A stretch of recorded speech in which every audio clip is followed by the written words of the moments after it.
Pour ma part, je trouve que le mot guerre est très délicat à employer. Et c'est ce qui a été rappelé d'ailleurs tout au long des tables rondes. C'est probablement pas le mot juste, c'est pas une guerre. Et en tout cas, si c'est une guerre, il est beaucoup question de destruction de l'ennemi. Il faut comprendre que détruire l'ennemi dans une guerre, c'est pas détruire des hommes, c'est pas tuer des gens. C'est détruire la relation qui les lie. Donc, il faut distinguer la ville et la cité, quoi, hein. La ville, c'est l'ensemble des habitants d'un endroit qui existe. Il y a des pierres, il y a du sang, il y a de la chair. Ce sont des gens réels. Et la cité, c'est la relation entre les gens. Donc quand on parle de détruire un État autoproclamé, par exemple, détruire un État, c'est pas tuer des gens. C'est autre chose, mais c'est tuer des gens tant qu'ils ont les armes à la main. Mais il faut essayer de penser l'avenir, et c'est ça le vrai problème. Et penser l'avenir, ça veut dire imaginer qu'il y a autre chose que des ennemis à détruire, autre chose que des hommes à détruire.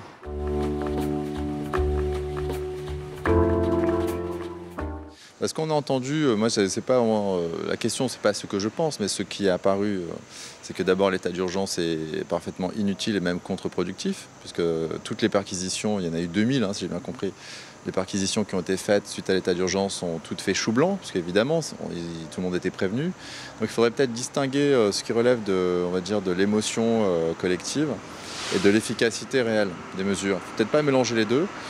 Et le mot que moi j'ai retenu, notamment dans la bouche d'Éric de Montgolfier ou de Marc Trévidic ou d'autres, c'est qu'à partir du moment où on commence à se demander si on peut réduire un tout petit peu nos libertés pour avoir plus de sécurité, premièrement on fait un mauvais calcul, et deuxièmement c'est un renoncement massif qui est pire que la mort, parce que premièrement ça ne l'empêche pas, ça n'offre pas plus de sécurité, et c'est un renoncement à la liberté qui nous constitue véritablement. Moi le mot que je retiens de ces 3 jours, c'est liberté.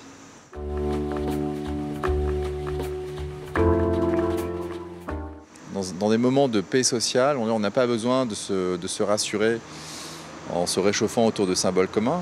Là, dans les moments de crise, il y a un désir d'unité, un désir de solidarité. Donc pour moi, pour ma part, je trouve ça très bien qu'on ait des symboles communs. C'est ça, vivre ensemble. Et après, il faut se méfier du patriotisme, parce que Simone Veil, comme je le rappelais, hein, Simone Veil avec un W, qui est morte en 1943, elle écrivait en 1943 dans l'Enracinement que lorsqu'un régime se contentait du patriotisme, elle dit la patrie ne peut être l'idée unique sur laquelle repose une communauté que dans un régime de style hitlérien. Donc il faut se méfier beaucoup de ce qu'on entend sous patriotisme quand c'est simplement le reflet d'une peur.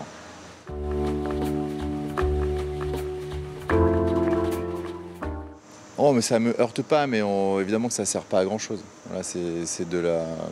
Après, on ne peut pas reprocher aux hommes politiques de faire de la politique. Et on comprend bien que l'enjeu réel, c'est que le Front National ne confisque pas ce qui est en train de se passer pour prospérer. Et par conséquent, la stratégie à gauche comme à droite est évidente. Il s'agit d'empêcher l'extrême droite de prendre des positions. Voilà, donc ils font de la politique. C'est pas ça qui va nous protéger. Mais le problème, c'est pas le danger externe. Le vrai danger, pour moi, c'est la désagrégation de notre société en interne. C'est-à-dire que quand on affronte un grand danger, et un danger, c'est d'abord l'idée qu'on a du danger, souvent ça provoque une désagrégation de la société de l'intérieur. Donc c'est contre ça vraiment qu'il faut se mobiliser.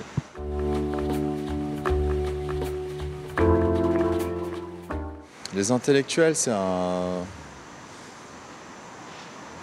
un grand mot qui tourne souvent mal, parce qu'on entend bien, il y a un discours anti-élite. Il ne s'agit pas de parler des intellectuels, chacun est requis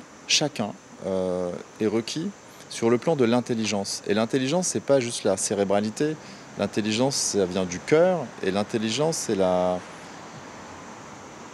capacité, dans les moments d'épreuve, à se tenir ensemble, et à se tenir, à ne pas sombrer, à ne pas tomber dans la panique, à ne pas se replier simplement sur des valeurs refuges comme la famille ou le patriotisme, à tenir, comme les Anglais ont fait en 1939-1945. Donc la politesse, faire société, il n'y a pas besoin d'aller chercher très loin les valeurs de civilisation, il faut juste continuer à les exercer.